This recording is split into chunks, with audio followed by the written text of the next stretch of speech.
La vie éternelle, le baptême, le mariage, voyez, l'extrême onction, toutes ces choses-là, l'Eucharistie, la messe, tout ça, ça vient d'Afrique. Vous voyez l'affaire? Et c'est pour cette raison que les pères de l'Église, Alexandre d'Alexandrie, Clément d'Alexandrie, tous ces gens-là, c'était des Africains.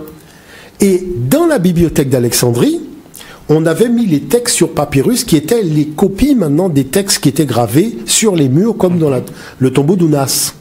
Donc voilà que... Lorsque le dernier apôtre qui était Jean va mourir, il va y avoir un vide qui va se créer entre justement les apôtres et les chrétiens. Un vide parce qu'il n'y avait plus de ministère apostolique, des personnes qui étaient là pour pouvoir veiller sur la saine doctrine. Il va y avoir des hommes, effectivement, on a parlé tout à l'heure, il a parlé de Ignace d'Antioche, des hommes qui étaient des sophistes, des débatteurs experts grecs, qui utilisaient la rhétorique, l'art, le discours en 3 points. Ils vont adhérer, pour la plupart, il y en a qui vont se convertir, mais beaucoup vont adhérer au christianisme. Ils vont devenir des théologiens, ils vont exercer, ils vont utiliser la théologie et également la philosophie grecque pour pouvoir défendre la parole de Dieu. Alors, quand Jean va mourir, il va y avoir vraiment un vide dans les assemblées à cette époque, dans les églises primitives. Et ce vide va également permettre à ce que des hérétiques, tels que Arius, qui était un évêque, un des évêques de l'époque, qui va commencer à enseigner des hérésies. Il va y avoir une grande discussion entre justement Arius et puis un évêque du nom d'Athanase, qui lui combattait justement les hérésies d'Arius. Et puis ce conflit entre ces deux hommes va interpeller en fait Constantin, qui va les convoquer en 325, et il va convoquer en même temps une grande réunion écuménique, la toute première réunion écuménique en 325, pour justement taire la discussion qu'il y avait entre Athanase et Arius. Et cette convocation en 325 de tous les évêques de l'époque va permettre à Constantin, qui n'était pas du tout changé par la parole de Dieu, qui n'était pas du tout converti. Et Constantin va, en tant qu'empereur romain, il va s'autoproclamer la tête officielle de l'église. Et il va commencer à gérer ce conflit entre les évêques. Le problème de l'église a été déplacé.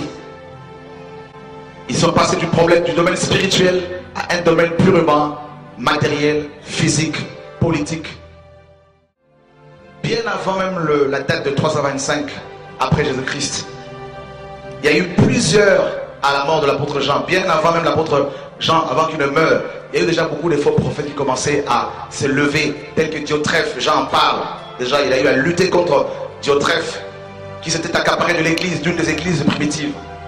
Il y a eu d'autres ministères, d'autres faux prophètes comme Philette, qui commençaient à enseigner des choses qui n'avaient rien avec la parole. Paul a combattu ces hommes, a combattu leur doctrine. Et quand ces apôtres sont morts, il y a eu des pères de l'église qui sont venus. Ignace d'Antioche qui a vécu, on a déjà vu cela, entre 35 et 107 après Jésus-Christ. Il a commencé à écrire des livres, plusieurs livres. Ignace d'Antioche commençait à élever dans chaque église un seul ancien au-dessus des autres évêques. Alors que dans la Bible, les églises étaient dirigées par des équipes d'anciens. Suivez très bien l'enseignement. Et un seul évêque devait gérer maintenant chaque église locale. Ignace d'Antioche est mort dans les années 107 après Jésus-Christ. Et il a connu l'apôtre Jean, il a connu certains apôtres. Mais il a préféré, lui par contre, écrire des livres qui n'avaient rien à voir avec la saine doctrine. Et Ignace d'Antioche a dit clairement que là où il y a l'évêque, c'est là où il y a l'église. Alors que Jésus-Christ a dit que là où 2 ou 3 sont réunis à mon nom, je suis là. Et puis, après Ignace d'Antioche, il y a eu Clément de Rome qui lui était pour la suprématie de l'évêque de Rome. Il est mort dans les années 100 après Jésus-Christ. Clément de Rome, il a écrit également beaucoup de livres. Et puis par la suite, il y a eu Tertullien qui a vécu entre 150 et 230 après Jésus-Christ. Tertullien, qui est le premier auteur chrétien, qui était également un sophiste, à dire dans ses ouvrages, à utiliser le terme Trinité pour définir le Dieu de la Bible, qui reste un mystère même pour les anges. Le Père, le Fils et le Saint-Esprit. Et ils ont établi cette hiérarchie, le Père, le Fils et le Saint-Esprit. Le Père est plus important que le Fils plus important que le Saint-Esprit. Cette hiérarchie qui n'a rien à voir avec la parole de Dieu.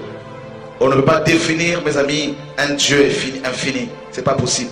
Même l'homme qui paraît petit, mais à l'intérieur, l'homme est infini. Parce qu'en l'homme, il y a plus de 100 milliards de cellules. Donc si déjà on a du mal à définir l'homme, comment peut-on définir maintenant le Créateur?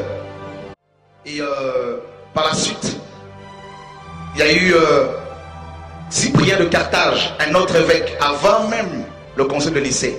Cyprien de Carthage qui lui, quand il s'est tourné vers le christianisme, alors qu'il était un sophiste, quelqu'un qui utilisait la philosophie grecque, la rhétorique, le discours, comment séduire les gens avec le discours. Cyprien dit clairement dans ses écrits, que vous pouvez trouver même sur internet, Cyprien de Carthage, en Tunisie, il dit clairement dans ses écrits que chaque église locale, chaque troupeau du Seigneur doit avoir à sa tête un seul chef. Il a été dans le même sens qu'Ignace d'Antioche. Ils ont fonctionné dans le même esprit. Et Cyprien de Carthage va dire également que celui qui quitte l'église locale perd son salut.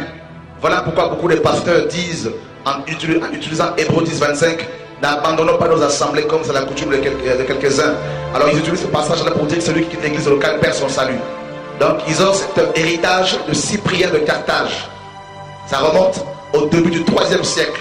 Parce que Cyprien a vécu entre 200, il est né dans les années 200 et il est mort dans les années 258. Il a vécu plus de 58 ans, moins de 60 ans. Et voilà comment Cyprien de Carthage également, qui va être le premier à utiliser le terme, mes amis, clergé. C'est-à-dire le chef de l'église locale, le clergé. Il est à la base également de la doctrine, ce qu'on appelle le sacerdotalisme, c'est-à-dire la médiation humaine. C'est-à-dire, entre Dieu et les hommes, il doit y avoir un pasteur, pas Jésus-Christ homme, comme 1 Timothée 2,5 le dit, mais un homme, une créature. Voilà comment vos pasteurs vous disent que vous avez besoin de prière, il faut aller les voir, comme ça, eux, ils vont transporter vos prières jusqu'au Seigneur. Et ils ont cet héritage de Cyprien de Carthage. C'est-à-dire que ça remonte, dans les années 200, au début du 3e siècle. Quel héritage que nos pasteurs traînent-ils, que nous avons nous-mêmes également traîné, mes amis. Et vous voyez à quel point ces pères de l'église, ces hommes qui étaient pour la plupart des latins et des grecs, qui utilisaient la rhétorique, la sagesse humaine, qui ont avec leurs livres posé la fondation du christianisme qu'on nous a prêché, le christianisme dans lequel toi et moi sommes nés. Alors, Cyprien de Carthage, toujours lui, il dit également, comme le clergé juif était payé avec la dîme par le peuple, parce qu'il y en avait 4 sous la loi, la dîme de la personne elle-même, la dîme des pauvres, la dîme des lévites et la dîme des sacrificateurs. Alors comme le peuple juif payait le clergé, son clergé avec la dîme, il faut également que le clergé du christianisme que Cyprien et Ignace d'Antioche, Tertullien ont mis en place, il faut que ce clergé soit payé également avec la dîme. Donc Cyprien va être le premier auteur chrétien à imposer la dîme au christianisme. Donc si dans nos églises, si dans vos églises, on vous demande la dîme, sinon vous serez maudits, ces pasteurs qui l'enseignent ont leur fondement, tirent leur fondement de Cyprien de Carthage. C'est lui le père de la dîme dans l'histoire de l'église, dans l'histoire du christianisme. Alors, vous voyez qu'il y a eu tous ces hommes qui sont venus bien avant, mes amis, le concile de Nicée. Alors à cette époque, il y avait tellement la confusion dans le christianisme. Il y avait tellement la confusion parce qu'il y avait aussi bien des hérétiques qui enseignaient des choses mauvaises.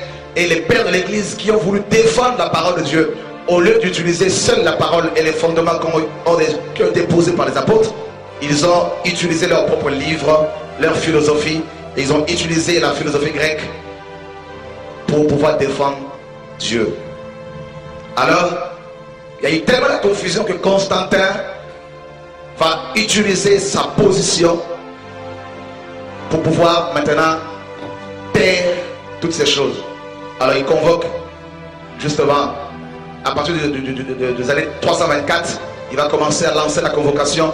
Et en 325, officiellement, il va y avoir cette grande réunion. Il y a eu plus de 315 évêques catholiques qui sont venus du monde entier, pratiquement, avec leur soutane, pour défendre la sainte doctrine. Et déjà à cette époque, la Sainte Seine, le repas du Seigneur était devenu un rituel sacré, le petit bout de pain. Et ils avaient déjà annulé une grande partie de la sainte doctrine. Et puis, quand il y a eu cette réunion, ils vont maintenant voter un certain nombre de choses qui vont être le fondement, ou je dirais les fondements de notre christianisme actuel. Ils vont mettre en place l'ordination, le fait d'ordonner des pasteurs, n'est-ce pas, des hommes qu'on appelle pasteurs, avec toute une cérémonie complètement pompeuse.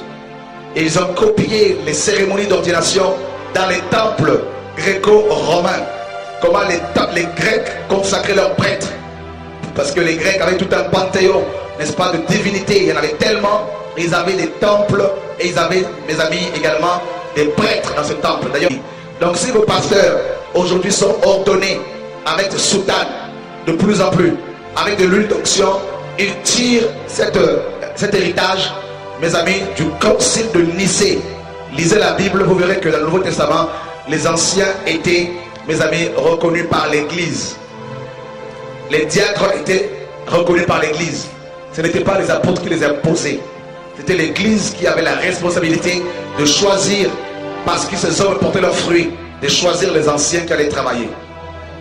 Ils ont mis en place également l'hostie, le petit bout de pain rond, qui n'est rien d'autre que la représentation du dieu soleil égyptien que Constantin adorait. Il était un fanatique, il était un adorateur du dieu soleil égyptien, le dieu Mitra. Ils ont mis en place, mes amis, tellement de choses le jour du Seigneur, le dimanche, qui est devenu un jour sacré et un jour réservé aux pasteurs. Vérifiez bien dans vos églises, vous verrez que le dimanche, la semaine, vos pasteurs vous laissent peut-être intervenir, tout ça exhorter, pour ceux qui sont encore, qui aiment encore le Seigneur. Mais pour beaucoup, le dimanche, c'est le jour du pasteur, de l'homme de Dieu. Si ce n'est pas lui qui prêche, c'est un de ses amis qui est invité. Donc, il tire leur héritage également du concile de Nicée en 325. En gros, le concile de Nicée a donné naissance officiellement au premier vase. Le vase catholique. Constantin était un Romain. Alors vous comprenez pourquoi Paul parle aux Romains disant que l'évangile, justement, la vérité est devenue captive. Parce que Paul, selon l'esprit, comprenait que le premier vase naîtrait à Rome. Et comme l'église est née sous Rome, l'église a évolué dans Rome. Elle a commencé à copier l'organisation hiérarchique de Rome. Voilà comment nous avons des chefs d'entreprise maintenant à la tête des églises locales, comme l'empereur romain. À la tête de chaque église locale, vous avez des empereurs, vous avez des chefs qu'on appelle le pasteur. C'est pas, mes amis, c'est pas anodin. Le christianisme qu'on nous a prêché est un christianisme qui a été conçu dans l'utérus du catholicisme romain, enfanté officiellement, n'est-ce pas, le 25 mars. Le 25 mars en 325, lors du concile de Nicée. Tout à l'heure, le président du